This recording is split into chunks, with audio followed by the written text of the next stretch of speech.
என் மொத்த வாழ்க்கையோட சம்பாத்தியமே இதுதாங்க. மொத்த பணத்தையும் மீட்டு கொடுத்த அதிகாரிகளுக்கு கைகூப்பி நன்றி தெரிவித்த முதியவர். கம்ப்ளைண்ட் கொடுத்த 2 மணி நேரத்தில் தட்டி தூக்கிய காவல்துறை அதிகாரிகள். திண்டுக்கல் மாவட்டம் நிலக்கோட்டையில் உள்ள வங்கியில 10 லட்சம் ரூபாய் பணம் செலுத்த வத்தலகுண்டு பேருந்து நிலையத்துக்கு வந்திருக்காரு. இந்த நிலையில தான் இரவு நேரம் ஆகிவிட்டதால வத்தலகுண்டுலயே தங்க முடிவும் செஞ்சிருக்காரு.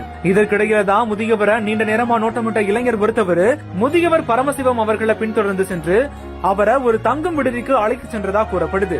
தொடர்ந்து முதியவர் கிட்ட பேச்சு கொடுத்துட்டு இருந்துட்டு அவர் அசந்த நேரத்துல 10 லட்சம் ரூபாய் இருந்த பணப்பெட்டியை தூக்கிட்டு தப்பி சென்றிருக்காரு.